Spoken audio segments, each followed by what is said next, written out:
Hi, folks. You're with Tassus today at your Pushback channel. Thank you for joining this live stream. Now, in this chat, I'd like to talk about aptitude or natural aptitude and how it appears to have changed, certainly within my lifetime anyway, and the differences in outcomes that not pursuing or not looking or identifying natural aptitude in people, the difference it's causing in how our teaching and workplace landscape is changing. So let's just have a little look at that.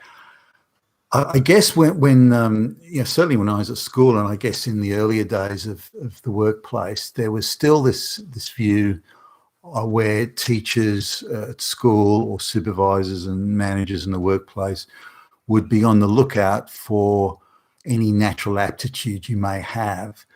Now, in school, that would still happen in, say, something like sport. Kids who were like particularly athletic or had great, eye, hand, foot coordination, those sorts of things, and those kids were out there, and they would try and get them into certain sports, and the sports coaches would always be on the lookout for kids who had such aptitude. But it was also evident in other areas. For example, a kid may be terrible at mathematics, but they were good at, for example, writing poetry, or another kid may be useless at mathematics, but may have beautiful arts and crafts skills. They paint or draw very well, or create things out of wrought iron and so on in metalwork and the like. So there was a lookout for this natural aptitude, and if a natural aptitude was discovered, the teachers would go to the student, and say, well, look, we'll increase the amount of lessons and classes you've got in this subject, and then we'll reduce the amount of classes you've got in subjects where you're not doing so well, and therefore you'll have more time to develop your natural aptitude, where you have enthusiasm and commitment and attachment and all that sort of thing, so you can build and develop yourself around that. Now, sometimes, I remember this girl, for example, was useless at pretty much everything, much because she couldn't be bothered, rather than was lazy rather than stupid.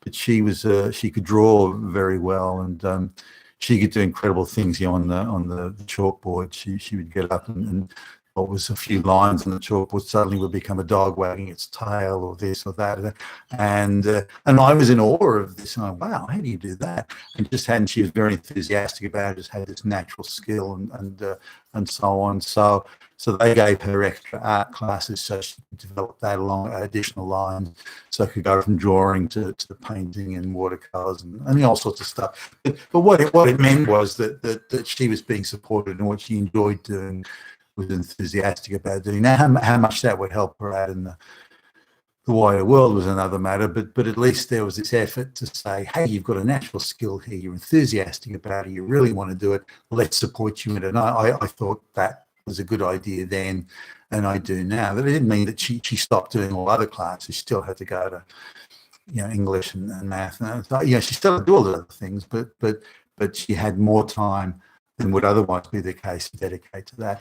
And that was the same for other students, say kids that were incredibly gifted at sport, for example. They would get extra time to do sports, and there'd be after school additional sports training and sports coaching that they could attend. That was all for free, and it was provided by the taxpayer. And the same went, in fact, for that girl who was really good at drawing and so on.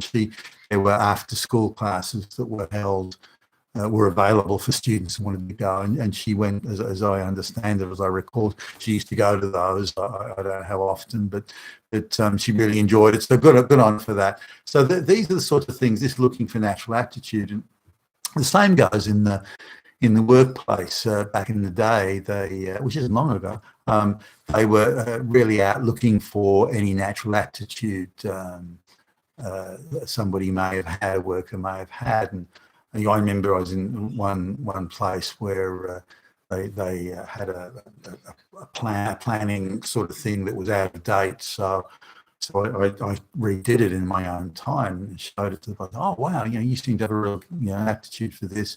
Have you thought of a career in planning and statistics and this, that, and the next thing?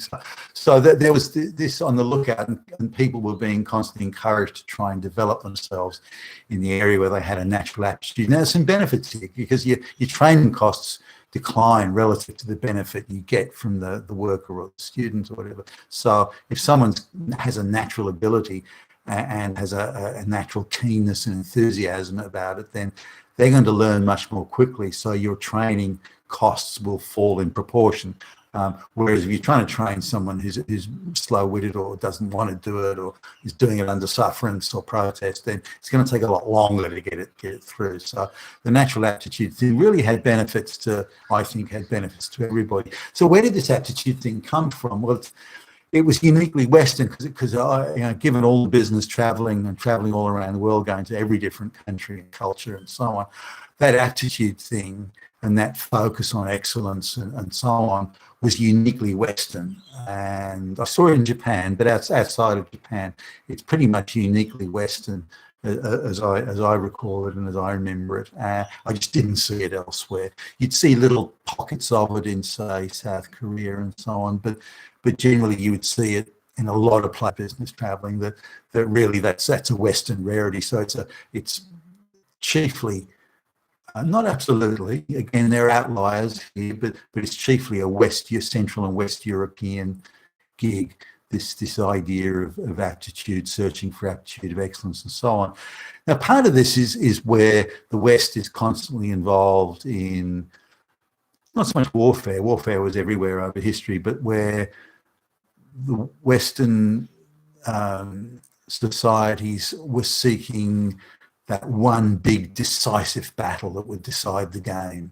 Focus. Now, some of this is the seasons. In winter, the day is only 5 or 6 hours long. It's cold and wet. It's much harder to get around. Whereas in summer, the day is 17, 18 hours long, and the day is 17, 18 hours long, and the roads are dry and it's much easier to move around and do things. So it's much easier to, say, assemble your troops in the morning and then come midday, early afternoon, you're ready to duke it out with the other guys, and you've still got a good 8 hours to get a military decision in it all. Whereas in winter, you don't have that sort of time. So because of the seasons and because of the weather and so on, the campaigning season was short, so you had to really try and get your resources organised and ready to fly in a fairly short space of time to get that decision. So focused minds on logistical effectiveness and efficiency, focused minds on technological advancement. And because troops were soldiers were often being mobilised fairly quickly, you didn't have time, you didn't have to train everyone from the ground up. Your standing army, which is fairly small because they're expensive to keep in barracks and keep fed and keep trained and everything. Your standing army you can afford to train and give them extensive training over a period of many months or years and so on. But your mass mobilised army, as you, for example, go to a major battle or warfare, you're mobilising a lot of people very quickly, and you can't train them all. You can give them the basics, but it is the basics. Then you have to go to aptitude. That's the only thing that's left to you. So you got to say, well, gee, this person's got a natural ability at this person's got tremendous eyes in radios or computers or something. This person's got a natural ability at so and so. This person's got tremendous eyesight. They're going to be a tremendous sniper, and and so on. And so you look at natural aptitude, then you try and put people off into their areas of natural aptitude or natural skill, and then you try and add training to that, and then try and enhance that and further it. So again, your training, the time to train is reduced substantially, the cost to train is reduced substantially, but your efficiency level on a relative basis is increased. Now again, that's a uniquely outside of the West. I saw it in Japan. Not so much in Japan, the regimentation sort of, but there was still or Philippines or Indonesia, you just hardly saw it at all there. I didn't see it anyway, and I used to go there frequently. So this aptitude thing used to be the goal, but I don't see it anymore. I don't see any pursuit of natural aptitude.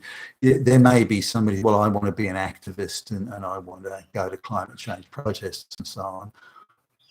Yeah, but that's not an aptitude thing. That's I want to be seen as virtuous. So the aptitude thing is gone, and in the vacuum, pushed out, I would say I am. And I can do that by calling everyone else a Nazi or a fascist, which then makes me virtuous because I'm telling them that they're fascists and Nazis. And so there's this, and this has got nothing to do with or attending climate change protests or something. This has got nothing to do with